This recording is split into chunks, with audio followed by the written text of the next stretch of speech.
نحمدہ و نصلی علی رسولہ الکریم۔ عزیزان محترم، میں Muhammad Aslam Dhuddi, chairman liberal party Pakistan, آپ سے مخاطب ہوں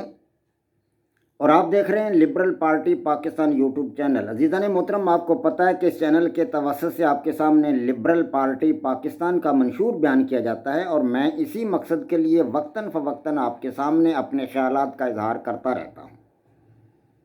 عزیزان محترم، liberal party Pakistan YouTube channel آپ کا اپنا چینل ہے۔ میں توقع ظاہر کرتا ہوں اور امید کرتا ہوں کہ آپ اس چینل کو سبسکرائب کریں گے، لائک کریں گے، شیئر کریں گے اور بیل آئیکن کو بھی دبا دیں گے تاکہ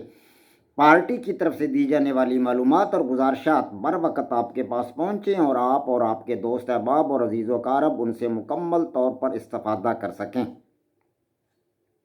عزیزان محترم، آپ اس حقیقت سے بھی آگاہ ہیں کہ آپ کے سامنے لبرل پارٹی پاکستان کے بینر تلے، اس کے سٹیج اور اس کے پلیٹ فارم سے 7 قسم کے اہم ترین پروگرام پیش کیے جا رہے ہیں، جن میں دوسرا پروگرام سیرت النبی صلی اللہ علیہ وآلہ وسلم ہے۔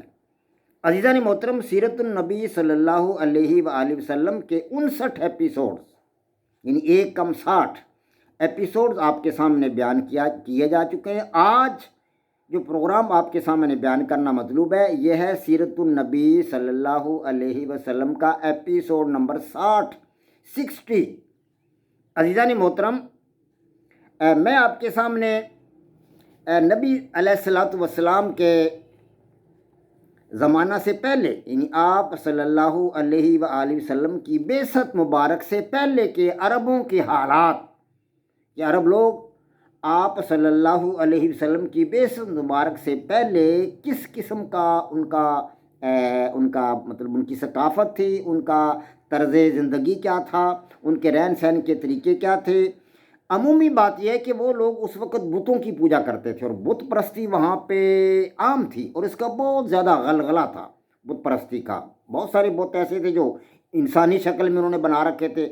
کچھ شیر کی شکل کے بنا رکھے تھے، کچھ پرندوں کی شکل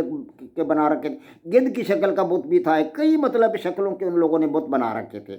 تو ان بتوں کے میں حالات آپ کے سامنے رکھ رہا ہوں۔ مقصد یہ ہے کہ آپ لوگوں کے سامنے حضرت صلی اللہ علیہ وآلہ وسلم کی حیات مبارکہ،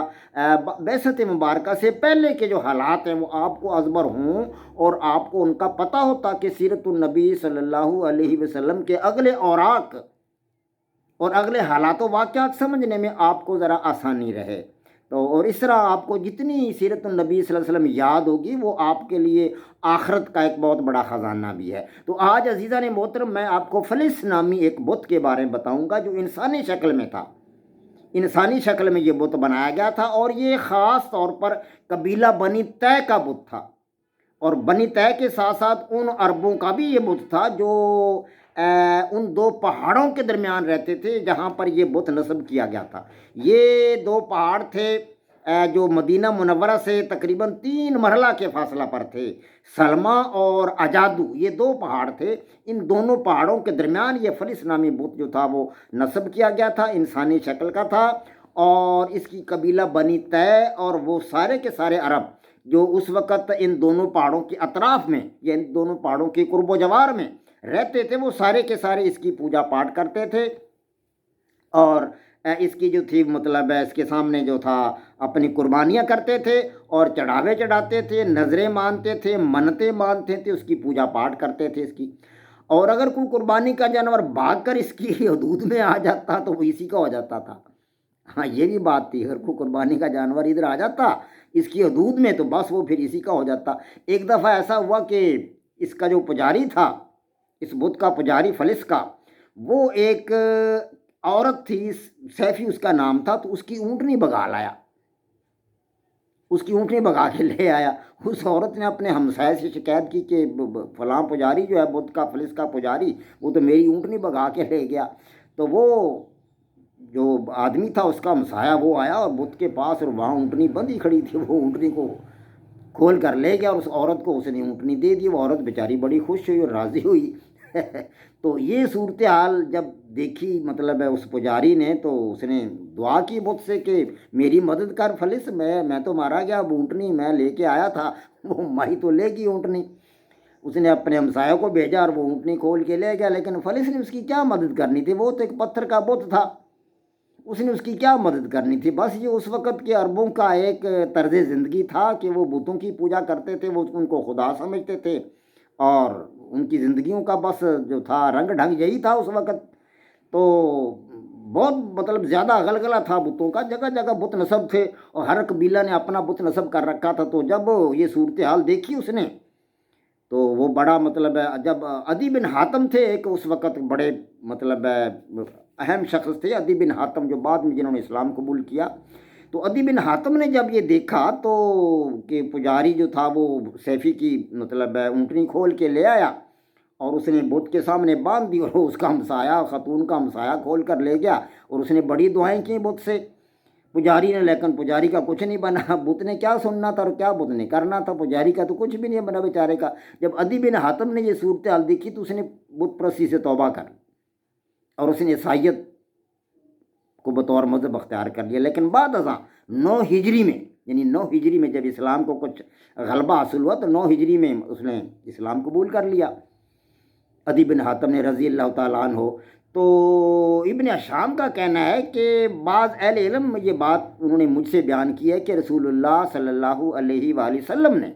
یہ فلس کو ختم کرنے کے لیے حضرت علی ابن ابی طالب کو بھیجا، حضرت علی ابن ابی طالب رضی اللہ تعالیٰ عنہ کو بھیجا،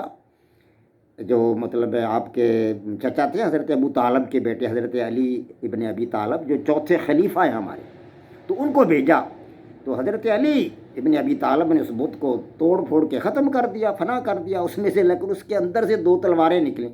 فلس کی اندر سے، وہ انسانی شکل میں تھا، جب اس نے توڑا تو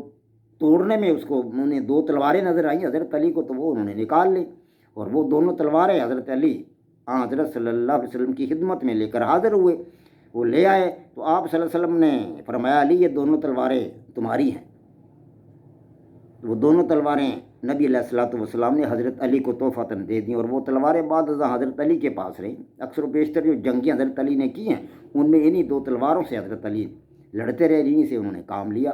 ان دونوں تلواروں میں سے ایک کا نام تو رسوب تھا اور دوسری کا تھا مخزم، یہ دونوں تلواریں۔ تو حضور صلی اللہ علیہ وسلم نے دونوں تلواریں حضرت علی کو وہ تحفۃً دے دی تھی، جو بعد ازاں ان کے پاس عرصہ دراز تک رہیں۔ تو یہ عزیزان محترم، یہ بتوں کے حالات جو آپ کے سامنے بیان کر رہا ہوں، اس سے آپ کو پتہ چلے گا کہ اس دور کی ثقافت کا، اس دور کے کلچر کا، اس دور کی تہذیب کا، اور پھر آپ کو جب حضرت صلی اللہ علیہ وسلم نے ان بتوں کو توڑا آ کر، اور پھر کلمہ لا الہ الا اللہ کا پیغام دنیا کے انسانوں تک پہنچا، پہلے عرب تک پہنچا، اہل عرب تک پہنچا، پھر اہل عجم تک پہنچا، اور پوری کائنات تک جب پہنچا یہ پیغام، تو آپ حیران ہوں گے کہ کس قسم کے حالات میں، کس قسم کی صورتحال میں، اور کس قسم کی مطلب ہے تہذیب و تمدن میں اللہ کے نبی نے اپنا خدا کا پیغام دنیا کے انسانوں تک پہنچایا۔ تو اس لیے میں یہ آپ کے سامنے بیان کر رہا ہوں تاکہ آپ کو ان بتوں کے بارے میں ہلکا سا ذرا ایک جائزہ آپ کے ذہنوں میں آ جائے، اور اس سے آپ کو اجر و ثواب بھی ملے گا، کیونکہ آپ کو یہ یاد ہوگی، آپ کو پتہ ہوگا، تو اللہ تبارک و تعالیٰ کے ہاں ملائکہ آپ کے نام اجر و ثواب بھی لکھیں گے۔ جی ہاں، جتنی سیرت النبی صلی اللہ علیہ وسلم آپ کو ذہن نشین ہوگی، آپ اس کو سنیں گے، آپ اس کو پڑھیں گے، آپ کو یاد ہوگی، اتنا ہی اجر و ثواب زیادہ آپ کو اس کا ملے گا۔ وما علینا الا البلاغ۔ پاک فوج زندہ باد، پاکستان پائندہ باد۔